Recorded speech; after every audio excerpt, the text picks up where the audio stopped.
राजस्थान में एक कहावत है, आटे साटे रो ब्याव मरण रो गाव। यानी बहू चाहिए तो अपनी सगी बेटी दाव पर लगा दो। बंद कमरों में सदियों से बेटियों का ये सौदा आज भी चल रहा है, लेकिन सस्पेंस तब खड़ा होता है जब बचपन के इस थोपे गए विवाह को एक बालिग बेटी मानने से इनकार कर देती है और फिर शुरू होता है दूसरी मासूम बेटी पर अत्याचार का वो खूनी खेल जिसे हमारा समाज आटा साटा कहता है। अब इस लड़की के बदले लड़की वाली कुप्रथा पर राजस्थान हाईकोर्ट ने सबसे भयंकर डंडा चलाया है। हाईकोर्ट ने सरेआम इसे मानव जीवन का दिवालिया सौदा बता दिया है। आखिर बीकानेर की उस बेटी के साथ ऐसा क्या हुआ जिसने कोर्ट को इतना सख्त फैसला लेने पर मजबूर कर दिया?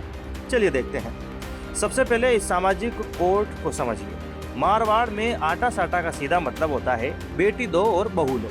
इस व्यवस्था में एक घर के भाई बहन की शादी दूसरे के भाई बहन से करवा दी जाती है।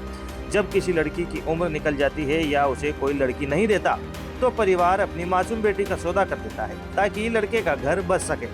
यह पूरी तरह से एक बंधक व्यवस्था यानी हॉस्टेज सिस्टम है। अगर एक घर की लड़की ने ससुराल जाने से मना किया तो दूसरे घर में बेटी उस निर्दोष लड़की का जीवन नर्क बना दिया जाता है। अब आते हैं उस केस पर जो हाई कोर्ट पहुंचा। साल 2016 में बीकानेर की एक युवती की शादी हुई और इसी आटा साटा सौदे के तहत उसके पति की नाबालिग बहन की यानी ननद की शादी युवती के भाई से करा दी गई। जब वो नाबालिग ननद बालिग हुई तो उसने इस जबरन शादी को मानने से साफ इनकार कर दिया।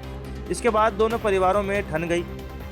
लड़के वालों ने बदला लेने के लिए अपने घर आई बड़ी बहू को भयंकर प्रताड़ित करना शुरू कर दिया और मार्च 2020 में उसकी मासूम बेटी के साथ घर से धक्के मारकर निकाल दिया।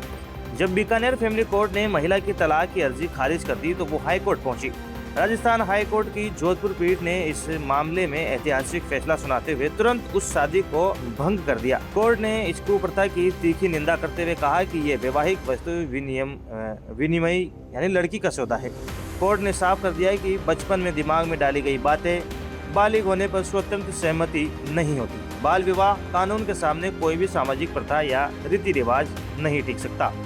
बेटी कोई ग्यारण नहीं है यानी समाज समान नहीं है जिसे बेटी का घर बसाने के लिए किसी और को सौंप दिया जाए। कोर्ट का ये फैसला उन हजारों बेटियों के लिए एक नजीर है जो आज भी आटा साटा के नाम पर घुट घुट कर जी रही है। क्या आपको लगता है कि समाज की इस कुप्रथा को जड़ से खत्म करने के लिए सरकार को और भी सख्त कानून बनाना चाहिए?